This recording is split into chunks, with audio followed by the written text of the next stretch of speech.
आज के वीडियो में मैं उन महिलाओं के बारे में बात करूंगा जो सब कुछ ठीक होते हुए भी अपनी कुछ गलतियों के कारण मां नहीं बन पाती हैं। नमस्कार दोस्तों, स्वागत है आप सभी का हमारे यूट्यूब चैनल tanvi.com में। दोस्तों, अगर वीडियो पसंद आए तो वीडियो को लाइक करें, पसंद ना आए तो वीडियो को डिसलाइक करें, लेकिन अपना रिएक्शन ज़रूर दें, इससे हमें मोटिवेशन मिलता है। साथ ही साथ वीडियो को शेयर कर दें ताकि और लोगों को भी जानकारी मिले, फ़ायदा मिले। शेयर करना, लाइक करना फ्री है। तो चलिए शुरू करते हैं। नंबर 1, रिलेशनशिप के तुरंत बाद वॉशरूम जाना। अक्सर महिलाओं की एक आदत होती है कि जब भी वो रिलेशनशिप में रहती हैं तो उसके तुरंत बाद वो वॉशरूम ज़रूर जाती हैं। उनको ऐसा लगता है कि अगर वो वॉशरूम ना जाएं तो उनको इन्फेक्शन हो सकता है, इचिंग हो सकती है या फिर और भी बहुत सारी परेशानियां हो सकती हैं। लेकिन उनको ये नहीं पता होता कि अगर वो कंसीव करना चाहती हैं तो उनकी यही गलती उनको कंसीव नहीं करने देती है। दोस्तों, होता क्या है कि जैसे ही महिला वॉशरूम जाती हैं, अपने प्राइवेट पार्ट को वॉश करती हैं, तो वॉश करते ही जो वहाँ पे स्पर्म्स होते हैं वो भी वॉश हो जाते हैं, जिस कारण से वो अंदर अंडे तक नहीं पहुँच पाते हैं। और यही कारण है कि वो महिलाएं सब कुछ ठीक होते हुए भी कंसीव नहीं कर पाती हैं। इसलिए अगर कोई महिला कंसीव करने के लिए ट्राई कर रही है तो उसको रिलेशनशिप के बाद करीब आधे घंटे तक वॉशरूम नहीं जाना चाहिए। नंबर 2, रोजाना रिलेशनशिप में रहना। अक्सर महिलाएं ये सोचती हैं कि अगर वो रोजाना रिलेशनशिप में रहेंगी तो इससे उनको जल्दी कंसीव हो जाएगा, जबकि ये पूरी तरीके से गलत है। क्योंकि अगर पुरुष रोजाना रिलेशनशिप में रहेंगे तो उनकी जो स्पर्म की क्वालिटी है वो अच्छी नहीं होगी। इसके अलावा अगर वो रोज़ाना ऐसा करते हैं तो उनका इंटरेस्ट भी इस चीज़ में कम हो जाएगा और एक दूसरे से वो बोर होना शुरू हो जाएंगे। और महिला को कंसीव करने के लिए स्पर्म क्वालिटी अच्छी होनी चाहिए और इसके साथ साथ उन दोनों का इंटरेस्ट भी उनके रिलेशन में बना रहना चाहिए। इसके लिए सबसे अच्छा ये रहेगा कि रिलेशनशिप के दौरान कम से कम 1 दिन का और ज़्यादा से ज़्यादा 2 दिन का गैप रखें। ऐसा करने से स्पर्म क्वालिटी भी अच्छी मिलेगी और इसके साथ साथ आपका इंटरेस्ट भी बना रहेगा। नंबर 3, हस्बैंड और वाइफ दोनों ही टाइट अंडरवियर्स का इस्तेमाल बिल्कुल भी ना करें। पुरुष अगर टाइट अंडरवियर्स का इस्तेमाल करते हैं तो इससे सीधा सीधा असर उनके रिप्रोडक्टिव सिस्टम पे पड़ता है, जिससे कि उनकी स्पर्म क्वालिटी ख़राब होती है। इसी के साथ साथ महिलाएं भी अगर ऐसा करती हैं तो उनके भी रिप्रोडक्टिव सिस्टम पे असर पड़ता है और इससे उनको भी काफ़ी ज़्यादा प्रॉब्लम आती है कंसीव करने में। तो इसलिए अगर आप कंसीव करने के लिए ट्राई कर रहे हैं तो मैं आपको यही एडवाइस करूंगा कि आप टाइट अंडरवियर्स को अवॉइड करें, कंफर्टेबल अंडरवियर्स का इस्तेमाल करें। इसके अलावा जब भी आप अंडरवियर्स खरीदते हैं तो उसके कपड़े पे ज़रूर ध्यान दें। कपड़ा जो है पूरा कॉटन का होना चाहिए, क्योंकि कॉटन का जो अंडरवियर होता है वो ठंडा रहता है, कंफर्टेबल रहता है।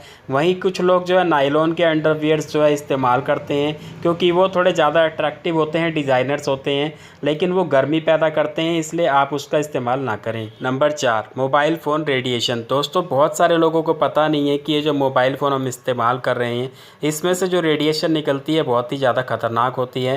ख़ास तौर पे अगर हम बात करें इनफर्टिलिटी की, क्योंकि अक्सर पुरुषों की आदत होती है वो जीन्स पहनते हैं तो जीन्स में वो आगे वाली पॉकेट में ही मोबाइल को रखते हैं, जिससे कि ये जो मोबाइल है उनके प्राइवेट पार्ट के कांटेक्ट में रहता है और इस कारण से इससे जो रेडिएशन निकलती है उसका असर सीधा उनके रिप्रोडक्टिव सिस्टम पे पड़ता है और उनकी स्पर्म क्वालिटी ख़राब होती है। बहुत सारे केसेस में तो काउंट भी 0 हो जाते हैं या फिर बनने ही बंद हो जाते हैं। Number 5, stress. दोस्तों, वैसे तो हर किसी की लाइफ में किसी न किसी बात को लेकर के रोज़ाना स्ट्रेस रहता है, लेकिन अगर कोई शादीशुदा जोड़ा काफ़ी लंबे समय से ट्राई कर रहा हो कंसीव करने के लिए और उनको कंसीव ना हो रहा हो तो यही स्ट्रेस उनका कई हज़ार गुना बढ़ जाता है, क्योंकि वो इतने ज़्यादा खुद परेशान नहीं होते लेकिन बाहर के लोग उनको बातें सुना सुना के बहुत ज़्यादा परेशान कर देते हैं, उनके स्ट्रेस को बढ़ा देते हैं। और इस कारण से हस्बैंड वाइफ दोनों ही हमेशा यही सोचते रहते हैं कि प्रेगनेंसी कब होगी और प्रेगनेंसी होगी या नहीं होगी, यही सारी बातें उनके दिमाग में चलती रहती है। और ज़्यादा स्ट्रेस लेने की वजह से उनका जो दिमाग होता है वो कोर्टिसोल हार्मोन को काफ़ी तेज़ी से रिलीज़ करता है। दोस्तों, कोर्टिसोल हार्मोन वो हार्मोन है जब बॉडी में उसका प्रोडक्शन ज़्यादा बढ़ जाता है और इसका सीधा असर हमारे फर्टिलिटी हार्मोन्स पर पड़ता है, जिसके कारण महिलाओं में अंडे की क्वालिटी ख़राब होती है,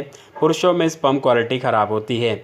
और महिलाओं के प्रेग्नेंट होने के लिए इन दोनों ही क्वालिटी का अच्छा होना ज़रूरी है। सिर्फ यही नहीं, महिलाओं में ज़्यादा स्ट्रेस लेने की वजह से या तो उनका इम्प्लांटेशन नहीं हो पाता है और अगर इम्प्लांटेशन हो भी जाता है तो प्रेगनेंसी के पहले ट्राइमेस्टर यानी कि पहली तिमाही में ही उनका मिसकैरेज हो जाता है। इसलिए आपको स्ट्रेस से बचना चाहिए। इसका सबसे अच्छा तरीका ये है कि आप मेडिटेशन करें। मेडिटेशन बहुत ही अच्छा तरीका है स्ट्रेस से बचने का। इसके अलावा हस्बैंड वाइफ एक दूसरे को ज़्यादा से ज़्यादा समय दें, एक दूसरे के साथ ज़्यादा से ज़्यादा टाइम बिताएं। जो लोग आपको नेगेटिव कमेंट्स करते हैं आप उनसे दूरी बना करके रखें। इसके अलावा हर किसी से अपनी प्रॉब्लम शेयर ना करें।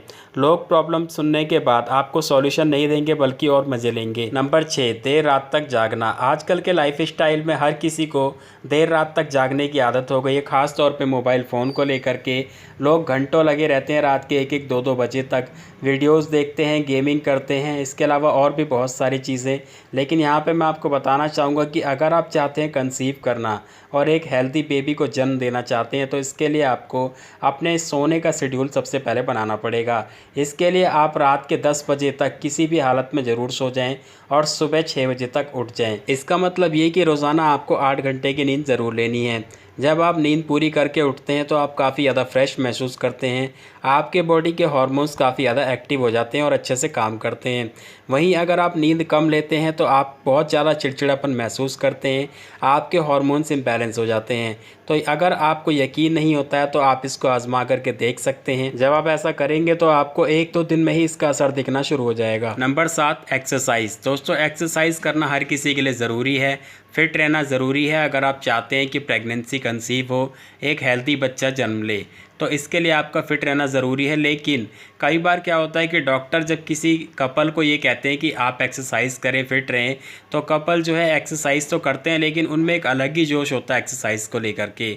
वो ये सोचते हैं कि हम ज़्यादा एक्सरसाइज करेंगे तो ज़्यादा फिट होंगे और जल्दी कंसीव होगा, जबकि ऐसा नहीं है। आपको मैं बताना चाहूँगा कि अगर आप अपने शरीर को ज़्यादा थका देंगे तो इससे भी आपके हार्मोन्स जो है डीएक्टिवेट होने शुरू हो जाएंगे, आपके हार्मोन्स इम्बैलेंस होना शुरू हो जाएंगे। इसलिए आप एक्सरसाइज करें, अच्छी बात है, लेकिन हैवी एक्सरसाइज, बहुत ज़्यादा एक्सरसाइज ना करें। इसका मतलब ये है कि आपकी जितनी कैपेसिटी है उतना ही करें, उससे ज़्यादा ना करें। इसके लिए एग्जांपल के तौर पे आपको बताना चाहूँगा कि ज़्यादा से ज़्यादा 45 मिनट्स की एक्सरसाइज बहुत होती है। इससे ज़्यादा अगर आप एक्सरसाइज करेंगे तो आप अपनी बॉडी को बहुत ज़्यादा थका देंगे, जिससे कि आपकी बॉडी जो है आपके मसल्स को तोड़ करके आपकी मसल से एनर्जी लेना शुरू कर देती है और इसका नतीजा होता है इनफर्टिलिटी, चाहे वो मेल में हो या फीमेल में। नंबर 8 है सेल्फ मेडिकेशन। इसका मतलब खुद से दवाई का इस्तेमाल करना। अक्सर ये होता है कि जब किसी महिला को लंबे समय तक कंसीव नहीं हो पाता है तो वो हर किसी की बात मानने के लिए तैयार हो जाती है।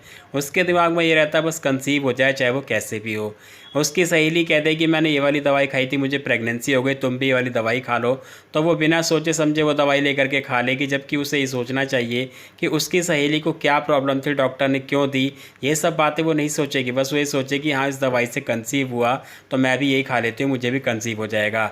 यही नहीं, मेरे पास इतने सारे जो कमेंट्स आते हैं उसमें अक्सर मैं देखता हूँ कि 2-4 महिलाएँ आपस में बात कर रही होती हैं, वो एक दूसरे को दवाइयाँ बताती हैं कि तुम ये ले लो, तुम इससे कंसीव कर लो, कि मैंने भी इससे कंसीव किया था या मेरी सहेली को इससे कंसीव हुआ था। तो एक दूसरे को जो है मेडिसिन बताते रहते हैं और एक दूसरे के कहने पे खुद से ही मेडिसिन इस्तेमाल करना शुरू कर देते हैं, जबकि उसके साइड इफ़ेक्ट के बारे में कोई जानकारी नहीं और किस चीज़ के लिए उनको ये भी नहीं पता होता है। ये हाल महिलाओं का ही नहीं है, पुरुषों का भी है। पुरुष भी क्या करते हैं कि आपस में एक दूसरे से बात करते हैं, किसी के कहने पे मेडिसिन ले लेते हैं। अगर कुछ भी ना हो तो सीधा गूगल सर्च करके, यूट्यूब पे सर्च करके देखेंगे कि मेल फर्टिलिटी बढ़ाने वाली कौन सी मेडिसिन है, खुद से मेडिसिन को खरीद के इस्तेमाल करना शुरू कर देते हैं। यहाँ पे मैं यही कहना चाहूँगा कि अगर आपको कोई भी प्रॉब्लम है तो सबसे पहले आप अपने डॉक्टर से बात करें। डॉक्टर आपको जो भी प्रिस्क्रिप्शन देते हैं, जो भी एडवाइस देते हैं, आप सिर्फ वही इस्तेमाल करें। इसके अलावा चाहे आपको कोई भी, आपको कितना भी सगा हो, अगर आपको मेडिसिन प्रिस्क्राइब करे या आपको मेडिसिन लेने के लिए कहे तो आप उसकी मेडिसिन का बिना डॉक्टर की एडवाइस के इस्तेमाल ना करें। अगर आपका मन है उस दवाई को इस्तेमाल करने का तो उस दवाई के बारे में पहले अपने डॉक्टर से बात कर लें। अगर आपके डॉक्टर आपको कहते हैं कि हाँ ये ठीक है और सेफ़ है, आप यूज़ करें, अदरवाइज़ आप उसका इस्तेमाल ना करें। नंबर 9, बार बार डॉक्टर चेंज करना। दोस्तों, बहुत सारी महिलाएं क्या करती हैं कि जब उनको प्रेगनेंसी नहीं होती है तो वो डॉक्टर के पास जाती है ट्रीटमेंट करवाने के लिए, लेकिन जब वो ट्रीटमेंट को शुरू करती हैं तो जैसे ही 1-2 महीने बीतते हैं, उनको प्रेगनेंसी नहीं होती है तो वो तुरंत डॉक्टर चेंज करके किसी और डॉक्टर के पास चली जाती हैं। वहाँ भी नहीं होता तो फिर किसी और डॉक्टर के पास चली जाती हैं, या फिर उनकी कोई सहेली या कोई रिश्तेदार कह देती है तो उनके पास, या उनके कहने पे किसी और डॉक्टर के पास चली जाती हैं, जबकि ऐसा बिल्कुल भी नहीं करना चाहिए। आपको बताना चाहूँगा कि आप चाहे दुनिया में किसी भी डॉक्टर के पास चले जाएँ, ट्रीटमेंट सब एक ही करते हैं, बस मेडिसिन अलग अलग हो सकती हैं। दूसरी चीज़ ये आप जितनी बार भी डॉक्टर बदलेंगे उतनी बार आपका ट्रीटमेंट फिर दोबारा ज़ीरो से शुरू हो जाएगा और ऐसे आपके पैसे वेस्ट होंगे और टाइम वेस्ट होगा। बताना चाहूँगा कि हर महिला की एक लिमिट होती है उसकी एज के अकॉर्डिंग कि वो कब तक कंसीव कर सकती है। एवरेज के तौर पे महिलाओं का जो मीनोपॉज़ है वो 40 से 50 के बीच में आ जाता है। मीनोपॉज़ का मतलब ये कि महिला के पीरियड्स आने बंद हो जाते हैं, उसके बाद महिला कंसीव नहीं कर पाती है। तो आप खुद ही सोचिए कि अगर आप ऐसे टाइम वेस्ट करते रहेंगे तो आपकी जब उम्र निकल जाएगी तो आप कैसे कंसीव कर पाएंगे। इसलिए जब भी आप ट्रीटमेंट कराएं एक ही जगह लग कर के कराएं, पूरी तरीके से कराएं, आपको रिजल्ट ज़रूर मिलेगा। क्योंकि इनफर्टिलिटी के ट्रीटमेंट में समय लगता है, इसलिए आपको पेशेंस रखना चाहिए। नंबर 10, कोई भी यूट्यूबर डॉक्टर से बढ़ के नहीं हो सकता है। आपकी कोई भी प्रॉब्लम होगी तो डॉक्टर उसका ट्रीटमेंट करेंगे, ना कि यूट्यूबर। यूट्यूबर सिर्फ आपको ट्रीटमेंट के बारे में जानकारी दे सकता है, बता सकता है कि आपकी कौन सी समस्या के लिए कौन सा ट्रीटमेंट हो सकता है और वो ट्रीटमेंट किस तरीके से किया जाता है, बस इससे ज़्यादा कुछ नहीं। इसलिए अगर आपको कंसीव करना है तो आप डॉक्टर के पास जाएं, डॉक्टर से ट्रीटमेंट कराएं, यूट्यूब के भरोसे ना रहें। तो आज के वीडियो में इतना ही। उम्मीद है आप लोगों को वीडियो पसंद आया होगा। मिलते हैं अगले वीडियो में। धन्यवाद।